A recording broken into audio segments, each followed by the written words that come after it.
Тұрмысқа шықпаған ақылына көркі сай, өте бер сұлу қыз медреседе білім береді. Бір күні әріптестері одан не үшін осындай сұлу, тәрбиелі бола тұра тұрмыс құрмай жүргенін сұрайды. Жауап ретінде ұстаз қыз мына оқиғаны баяндайды. Баяғыда бір елдің 5 қызы болған екен. Әйелі 6-шысына аяғы ауыр кезде күйеуі. Алланың ісі, әйел тағы да қыз босанады. Күйеуі қызды алып таң намазында мешіттің есік алдына қойып кетеді. Күн бата құптан намаздан соң қараса қызды ешкім алмаған. Амал жоқ қайта алып келеді.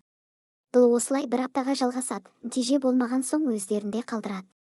Жылдар өтіп әйелі ұл босанады. Бірақ ұл келген соң ұзамай үлкен қызы қайтыс болады. Артынша тағы 4 ұл босанып, әр ұлы туған сайын бір қызы өмірден өтіп отырады. Тек 6-шы кенже қызы ғана тірі қалады. Сол 6-шы қыз мына мен едім. Ал менің тұрмысқа шықпай жүргенім, үйде жалғыз қалған қарт кеме қарап қамқор болып жүргенім. Өзімнен кейінгі 5 бауырымның үй жайы бөлек, 1-2 айда бір хабар алып тұрады. Ал кем байғұс күнде жұмыстан келгенімді күтіп қызым, еркектен еркек туады деуші еді, жалған екен. Нағыз еркектен қыз туады екен дейді, телміре терезеге қарап ертерек заманда өзі жомарт, мейірімді бір бай кісі өмір сүріпті.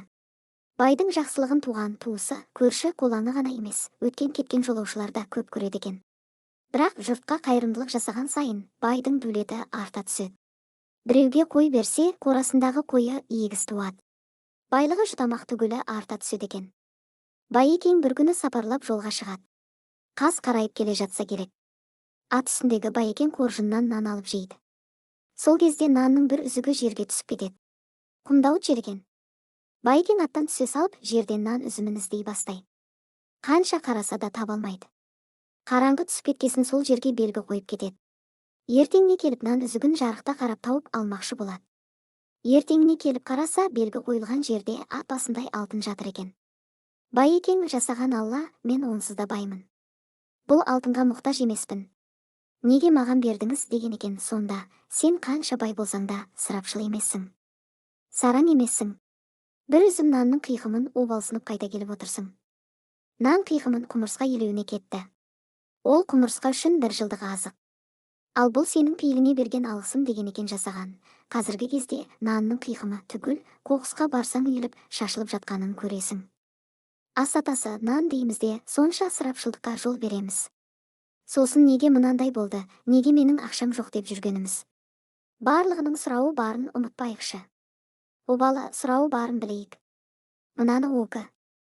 Бір күні пайғамбарымыз Мұхаммед сахабаларына былай дейді: менің үмбетіме бір заман келеді. Сонда олар 5 нәрсені жақсы көріп, 5 нәрсені ұмытады. 1. Дүниені жақсы көріп, ақыретті ұмытады. 2. Өмірді жақсы көріп, өлімді ұмытады. 3. Заулим сарайларды жақсы көріп, қабірді ұмытады. 4. Мал-мүлікті жақсы көріп, ол үшін берілетін есепті ұмытады. 5.